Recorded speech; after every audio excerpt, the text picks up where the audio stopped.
तो चलिए इस वीडियो में हम लोग पढ़ते हैं इस एक्सरसाइज के रेस्ट क्वेश्चंस। इससे पहले के वीडियोस में आप लोग को एक्सरसाइज 4.2 का कंप्लीट सॉल्यूशन दे दिया गया है, जिसमें से क्वेश्चन नंबर 4 तक आप कंप्लीट कर चुके हैं। क्वेश्चन नंबर 5 और 6 का सॉल्यूशन इस वीडियो में हम लोग कंप्लीट करेंगे और इस वीडियो के माध्यम से आपका पूरा एक्सरसाइज समाप्त हो जाएगा। और बाकी सारे वीडियोज के लिए आप डिस्क्रिप्शन को जरूर चेक करें। डिस्क्रिप्शन में सारे वीडियोज एकदम लिस्ट वाइज दिए हुए सीक्वेंस में। तो बिना देर किए हम लोग शुरू करते हैं क्वेश्चन नंबर 5। क्वेश्चन नंबर 5 जो है आपका 4.2 का, वो आपसे पूछा जा रहा है वर्ड प्रॉब्लम के रूप में। देखिए वर्ड प्रॉब्लम आप तो सब जानते हैं क्या होता है, जिसमें वर्ड्स के फॉर्म में प्रॉब्लम होते हैं, हिंदी में शब्दों के रूप में समस्या होती है। तो क्वेश्चन आपके सामने डिस्प्ले हो जाएगा। तो क्वेश्चन आपका, एक समकोण त्रिभुज की ऊंचाई इसके आधार से 7 सेंटीमीटर कम है। यदि कर्ण 13 सेंटीमीटर हो तो अन्य दो भुजाएं ज्ञात कीजिए। इंग्लिश में बोले तो right angle triangle has the hypotenuse as 13 centimetre. If the base of the triangle is 7 less than the height, then what is the two sides of the given triangle. या फिर अपनी भाषा में समझे तो एक राइट एंगल ट्राइंगल समकोण त्रिभुज है। सबको पता है बाबू समकोण त्रिभुज कैसा होता है, इस तरह का, जिसमें एक कोण क्या होता है 90 डिग्री। तो आप अपने मन से इसका नाम दे दीजिए। आप इससे पहले ही पढ़ चुके हैं कि जब भी कंपैरिजन होता है, जैसे याद की एक सवाल था जिसमें मैंने आपको वो वाली कविता बताई थी खटते भैया टाइप का। तो उसमें आपको बताया गया था कि किस तरह से लंबाई चौड़ाई में जब आपका डिफरेंस दिया जाता है तो पहले किसको मानते हैं। ध्यान कीजिए, रिवीजन करवाते हैं।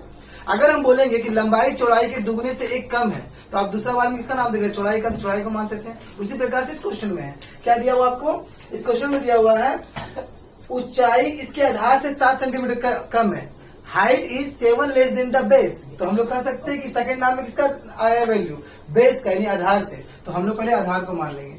तो हम लोग मानेंगे इसका दोगुना होता है 2x, 7 का मतलब -7, ठीक है। और इसको लिख देंगे हम लोग सेंटीमीटर में।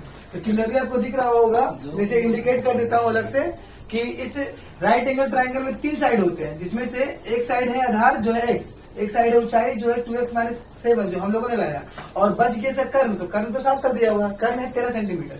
सो फिगर में इंडिकेट कर देते हैं अलग मार्क, अलग चौक से। इतने सारे मेरे विद्यार्थियों द्वारा दिया गया सुविधा, तो उसका उपयोग किया जाए। तो 13 सेंटीमीटर है कर्ण। ये नीचे वाला को आधार कहते हैं बाबू। आधार कितना माना गया, 1 सेंटीमीटर। और ऊंचाई के बारे में क्या कहा गया, 2x - 7। तो इसको दिखा देते हैं 2x - 7। चलिए, तो क्लियरली आपको एक समकोण त्रिभुज की 3 भुजाओं के बारे में बता दिया गया, ठीक है। अब हम लोग को इसके अलावा कोई एक्स्ट्रा बेसिक नॉलेज नहीं बताया गया। तो हम लोग क्या करेंगे, अपने सेंस लगाएंगे। Everybody knows about the any right triangle. सभी बच्चों को पता होगा कि एक समकोण त्रिभुज में कौन से व्यक्ति का सूत्र लगता है। अगर मेरे होनहार विद्यार्थियों में से कोई कमेंट कर सकते तो कमेंट कीजिएगा। देखिए कमेंट का आवाज आएगा। कौन त्रिभुज लगता है, कौन सा प्रमेय लगता है। ऑप्शन देते हैं आपको, थेल्स प्रमेय या पाइथागोरस प्रमेय। पाइथागोरस। चलिए, तो कमेंट से बहुत भयानक आवाज आया, पाइथागोरस।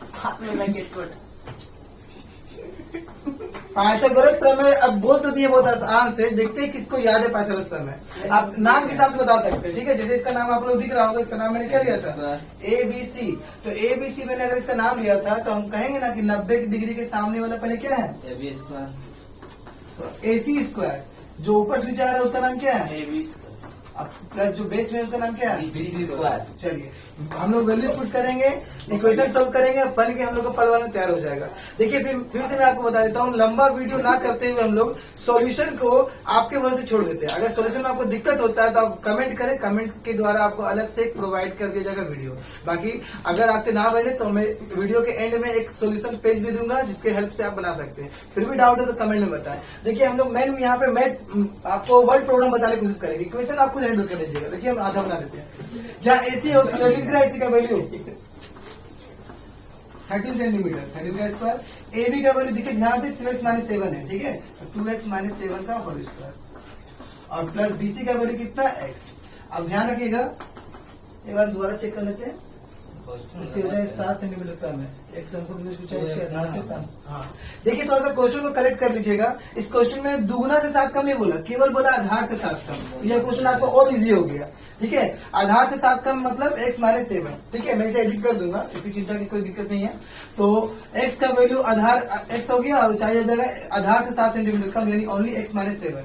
यहाँ भी करेक्ट कर लेते हैं हम लोग, ठीक है। आधार कितना आपका x - 7। अभी और इजीली बन जाएगा, ठीक है। अब हम लोग क्या करना है, सिर्फ तोड़कर समीकरण ला देना। अगर मैं आपके लिए समीकरण ला देता हूं तो मैं उम्मीद करूंगा आपसे कि आप पूरा सॉल्यूशन कर लीजिएगा। फिर भी दिक्कत हो तो वीडियो के एंड के पेज का यूज कीजिएगा। फटाफट से सॉल्व करते हैं। 13 का स्क्वायर होता है 169। इसका फॉर्मूला याद कीजिए, ए माइनस बी का होल स्क्वायर होता है, तो ए स्क्वायर माइनस 2ab मतलब 7 का दूना 14x प्लस बी स्क्वायर मतलब 49। बच क्या गया आपका, यहाँ पे बीसी में स्क्वायर था तो एक्स का स्क्वायर यानी एक्स स्क्वायर ही होगा।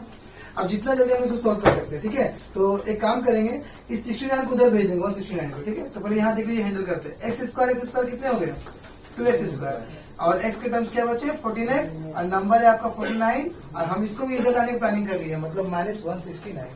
क्लियरली अब देखते क्या बचा हम लोग पास, तो 0 is equal to 2x square minus 14x, और इसको सॉल्व कर लीजिएगा, प्लस माइनस माइनस सब सॉल्व कीजिएगा तो आएगा आपका 120, माइनस का साइन बढ़ा तो माइनस बन जाएगा। इक्वेशन हम लोग कभी ऐसा देखे नहीं जिसमें 0 पहले आ जाए, तो इसको उल्टा कर लीजिए, यहाँ लिखेंगे 2x स्क्वायर माइनस 14x माइनस 120 इज इक्वल टू 0।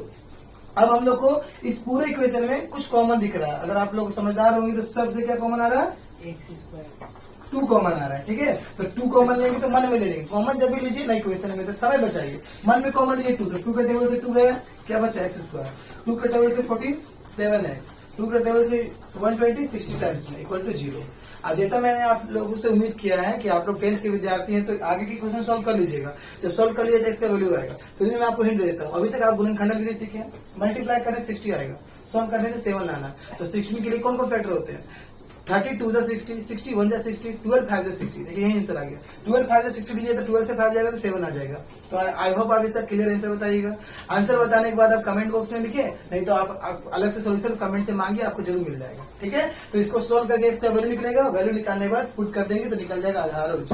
तो हम लोग चलते हैं इसके नेक्स्ट क्वेश्चन में, question number 6 of the last of the exercise, यानी इस प्रश्नावली का आखिरी सवाल, जिसका क्वेश्चन थोड़ा सा हटकर है, जिसमें आपको मिलेगा एक नाम कुटीर उद्योग का, ठीक है, यानी इंग्लिश में होता है कॉटेज फैक्ट्री। चलिए तो पहले आपको बातों बता देते हैं कॉटेज फैक्ट्री के बारे में, क्वेश्चन पढ़ने से पहले। देखिए कॉटेज फैक्ट्री हिंदी में कुटीर उद्योग एक ऐसा स्थान होता है, ऐसा प्लेस होता है जहां पर आप लोगों को खिलौने बनाने का काम होता है। जितना भी आप बाजार में खिलौने देखते हैं वो सब कहाँ बनते हैं, तो कुटीर उद्योग में बनते हैं, इंग्लिश में कॉटेज फैक्ट्री। तो हम लोग चलते हैं फटाफट बाबू इस क्वेश्चन पे। इस क्वेश्चन में लिखा हुआ है क्वेश्चन नंबर 6 में, स्क्रीन पे क्वेश्चन लिख लीजिएगा आप लोग। एक कुटीर उद्योग एक दिन में कुछ बर्तनों का निर्माण करता है। एक विशेष दिन यह देखा गया कि प्रत्येक नग का निर्माण लागत उस दिन के निर्माण लागत किए गए बर्तनों की संख्या के दुगने से 3 अधिक है। अपनी भाषा में बात करें इंग्लिश में ही, तो एक कॉटेज फैक्ट्री है जिसमें से कुछ पर्टिकुलर टॉयज बनाए जाते हैं। जो टॉयज का प्राइस है ना, वो नंबर ऑफ टॉयज के ट्वाइस से 3 ज्यादा है, 3 मोर है, ठीक है। इस कंडीशन में आपसे पूछा गया 2 चीज कि अगर मान लीजिए एक दिन में खर्चा पड़ा 90 रुपया, कुल कॉस्ट टोटल कॉस्ट पड़ा 90 रुपीज, तो निर्मित बर्तनों की संख्या कितनी होगी, प्रत्येक नग की लागत कितनी होगी, यानी कि कितने बर्तन बने, कितना दाम, यही पूछा गया।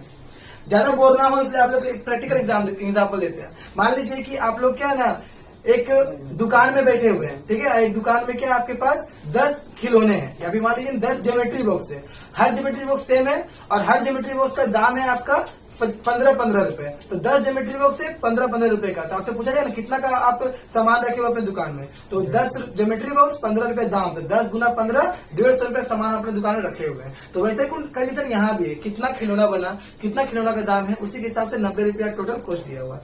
समझ के बनाते हैं।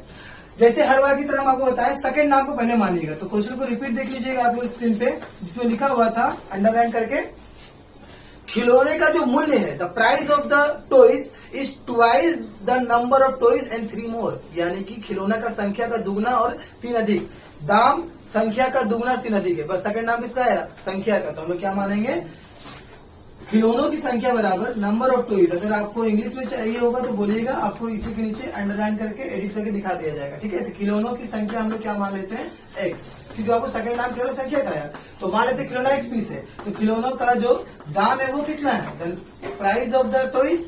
तो बोला दुगना से 3 ज्यादा, तो एक्स का दुगना कितना होता है, 2x, 3 ज्यादा मतलब +3, ठीक है। अब ये सवाल एकदम बच्चों की तरह हो गया, इसमें कुछ बचा ही नहीं। कि बोला आपको अकॉर्डिंग टू क्वेश्चन बाबू कि एक दिन क्या हुआ ना, फैक्ट्री में 90 रुपया का वस्तु बना, ठीक है, यानी कि टोटल कॉस्ट यानी कुल लागत दिया हुआ आपका एक दिन का केवल 90 रुपया। तो आप ही से हम दोबारा पूछे थे थोड़ा देर पहले, आपके दुकान पे मान लीजिए 90 रुपया का प्राइस का ज्योमेट्री बॉक्स है, 10 पीस ज्योमेट्री बॉक्स है, तो कैसे बताइए कितना का सामान आपके दुकान में, दोनों को गुना करके। तो यहाँ भी 90 रुपया का दाम है, मतलब कैसे निकालेंगे 90 रुपया दाम, हम कर सकते हैं जितना पीस खिलौना है यानी एक्स गुना जितना उसका दाम है, यानी कि 2x + 3। बस इसके बाद आपको क्या करना है, सॉल्व कर लेना है और धीरे धीरे आप लोग एक्सपीरियंस हो गया होगा, तो समय व्यर्थ ना करते हुए इसको भी हम छोड़ देते हैं। आप आराम से इसको मल्टीप्लाई कीजिएगा, एक क्वाड्रेटिक इक्वेशन लाइएगा, नंबर्स की तरफ कीजिएगा, परफेक्ट क्वाड्रेटिक इक्वेशन लाने के बाद एक्स का वैल्यू निकाल लीजिएगा, पुट कर दीजिएगा, पल भर में आपका आंसर आ जाएगा। तो ये आप लोगों के ऊपर छोड़ रहा हूँ। फिर भी अगर दिक्कत हो कि नहीं सर पूरा नहीं बना है, तो आप कमेंट करें, आपको जरूर अलग से बता दिया जाएगा। आई होप आपको ये पूरा एक्सरसाइज 4.1 4.2 समझ में आ गया होगा। और अगर कहीं भी दिक्कत हो तो आप डिस्क्रिप्शन बॉक्स को चेक करें, सारे वीडियोस को लगातार देखें, कहीं दिक्कत नहीं होगा। और फिर भी दिक्कत हो तो कमेंट बॉक्स में कमेंट